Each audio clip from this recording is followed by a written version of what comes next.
Wow, I don't think there is enough words to express just how bad that game really, really was against Chelsea. But we'll have a go at putting it into some words. So let's get straight into Tottenham nil, Chelsea 1. Now, there's a lot of damning stats that have gone around in regards to sort of Thomas Frank's approach at home in Tottenham, how bad we've been at home, but that's gone on since before Frank, and you could probably argue since we've even been in the new stadium.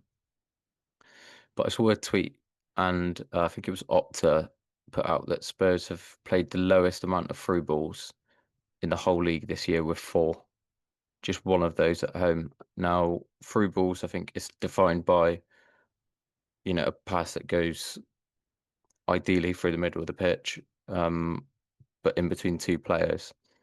And I think that just shows that we're just playing with the handbrake on. And when Thomas Frank first came in, he said that he wanted to take risks, be aggressive, and attack. And we didn't see any of that on Saturday.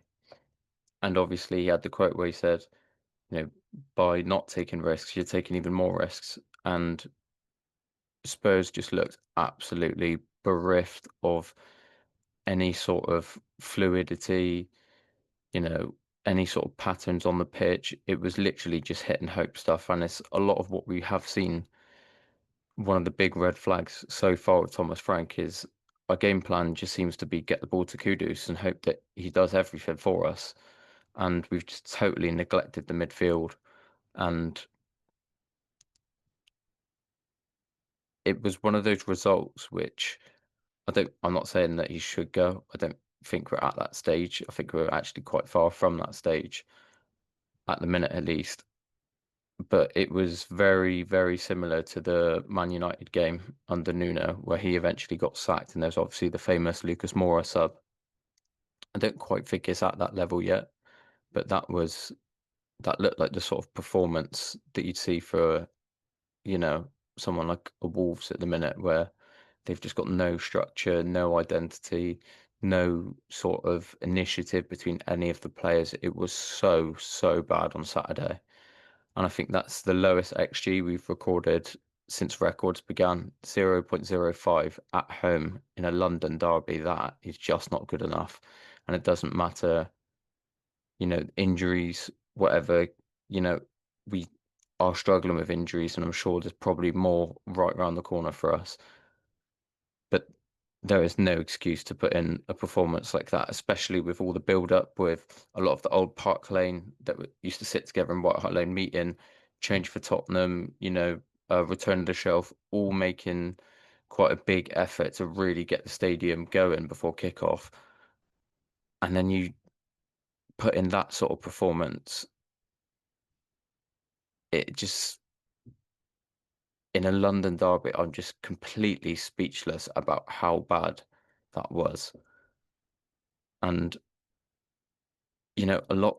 I know the atmosphere is not what it was at White Hart Lane at the Tottenham Hotspur Stadium, but there's only fans can do so much. And I think there's some quotes about Vicario, about his sort of interaction with the fans after the game, and I think it's slightly been a bit misconstrued.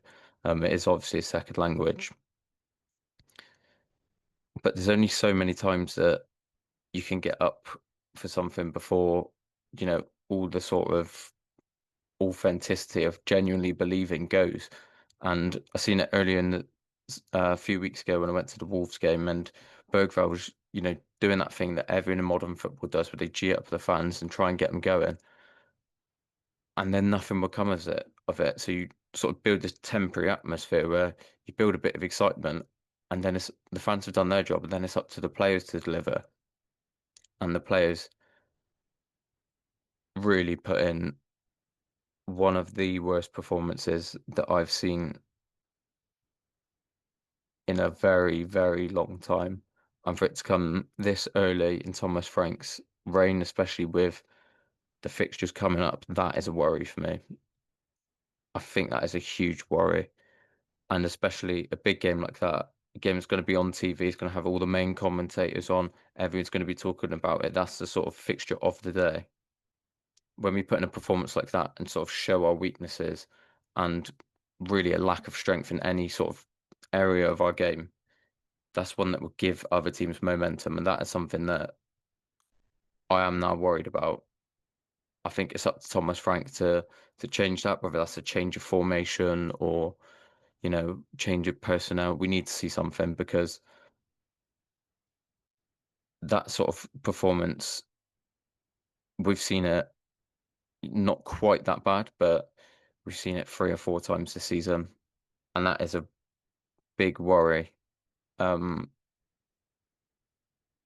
yeah, I genuinely don't really know what to say. What I don't think there's any positives you can take out of that game. I genuinely struggling. And one of the big talking points from the game was the fact that Xavi Simons come on as a sub and then got subbed. Obviously it was a concussion sub for Bergval, so it's not a case of him coming on in the 60th minute and then getting taken off in the 80th or anything like that. He's struggling at the minute, Simmons. I think we'd be lying if we said that he wasn't. But I also think that from what I've seen so far, he's not the sort of player who I think would get the ball, dribble 1v1 and bring us up the pitch by 20, 30 yards. And I think if that's what Thomas Frank wants him to do, then I really don't think we'll get the best out of him. Um, there was a nice little 1-2 he played with Kolo Muani and he nearly got him in. And it was that sort of area of the pitch, that sort of corner of the box where you're in making that final action. That's the positions we need to get him in. And at the minute, it looks like he's sort of feeding off scraps from the wingers and knockdowns. And when he is receiving the ball in the center of the pitch, he's way too far, from the sort of areas that we want him to be in to punish the other teams. And I really don't think he's, similar to how I don't think he's similar to Kulusevski in the way that Kulusevski is a bit of a ball carrier. He'll get the ball through the middle of the pitch and he'll drive forward through the centre. And we've seen that a lot. We've seen it particularly at Old Trafford last season when we won 3-0. And he was a big, big factor in that. And obviously that's a different manager, different game plan, that sort of thing. But I don't think Simmons has been completely faultless, but also I think we are just not setting up in a way which is going to get the best out of him. And he strikes me as more of someone like a Dele Alli, that sort of number 10. I don't think stylistically they're completely similar, but in the way that, they don't get involved too much in the build-up. They like to be in that last third where they're making, you know, making the final action, like a shot or an assist or a goal or whatever. I just think that's a sort of, 10 that Simmons is. And I think that at the minute, all of our game plan is going completely against that because it's asking for Simmons to get the ball and take us up the pitch 20, 30 yards. And physically, I don't think he's at that level yet. He's rode a few challenges and that sort of thing, but I don't think he's got like sort of electric, well, I wouldn't even say electric, but I wouldn't say that someone like a Morgan Gibbs White in the number 10 position, there's someone that can come deeper and they can get us up the pitch either by their passing or their dribbling or that sort of thing. Simmons, we've not seen too much of his passing range really. And from what we have seen so far of him on the ball, I don't think physically he's at the point where he's able to do that. And I think stylistically, that's just not his game. And in hindsight, I think if that's what Thomas Frank wanted from his number 10, it would completely make sense why we'd go for someone like a Morgan Gibbs White. And obviously that didn't come through. Barry Eze is also probably the sort of player that can do that. But I just think Simmons, whether you like it or not, whether you rate him or not, at the minute it's between him and Kudus to provide creativity. And we're putting everything through Kudus. And I think he's beginning to look a little bit tired, a little bit, like he's sort of been asked too much. And I think we need to use Xavi more and set up in a system where, it plays to his strengths. And I really, really don't feel like we're seeing that right now at all. And obviously, on the topic of Kudus, it's through no fault of his own, but I feel like everything is being put on his shoulders in a creative sense, in an attacking sense. And he's starting to look tired, and you can't blame him when pretty much every single game the ball's going to him and he's sort of expected to make something from it. He's going to be tired after what 15, 16 games, every game that being asked of him. And there was a free kick where I think Porro played it to Kudus, and then Kudus was sort of waiting to play it back to Porro, and they could sense that, you know, I think Cucurella could sense that Kudus was quite tired because he was able to stand off him and he was sort of, not that concerned about Kudus running at him. And then obviously that didn't work out. But again, we need to have a serious think about what sort of team we want to be under Frank, how we're going to get there, what players are going to sort of put us in that image of him, and also what players do we have available now that we can get, you know, results from, that we can get better football from. Are we using every single player in the squad? Is there room for a tactical change or personnel change or just a general change in approach? Because it feels like everything's going through the wings at the minute, and the left wing isn't as developed as the right wing is for Spurs. And whilst you've got that left wing sort of conundrum, players like Odegaard, Patel, or Johnson who are put on the left, where they're not really, they've not got that nailed down. When there's not as much confidence in that left-hand side, naturally everything's going to go to the right.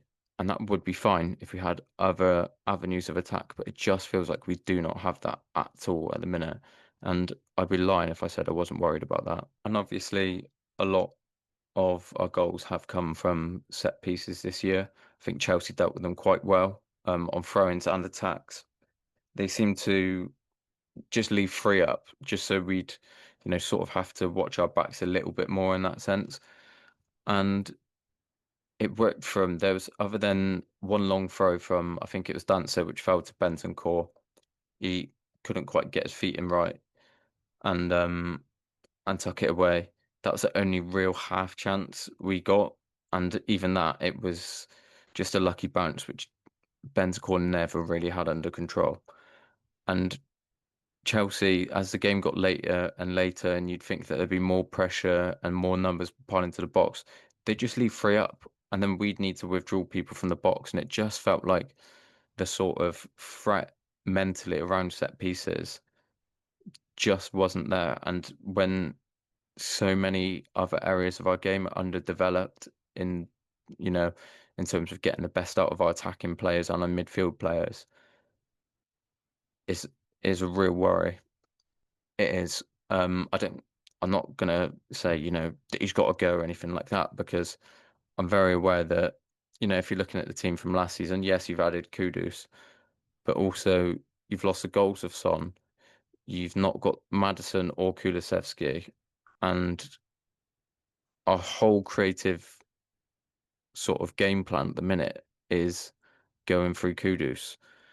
And maybe, you know, Thomas Frank, for someone with a reputation of being as adaptable as he is, maybe there should be a way which, you know, we know that Kudus is a threat, but we don't go solely through him. So maybe if that is, a change in formation where, the likes of Bergvall and Xavi Simons are the sort of players which are going to run the game for you, we need to see something like that because at the minute, if we carry on like this, then it's really going to be a largely forgettable season, and I think it will get toxic pretty quickly.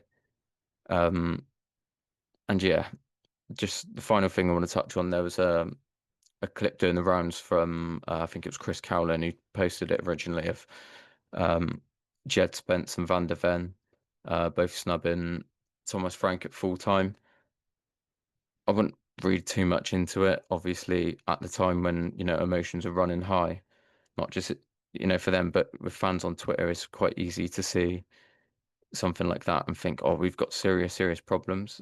Um, I think he's come today and he said, Thomas Frank has said that Van der Ven and Spence have both apologised and off their own off their own back without being prompted to.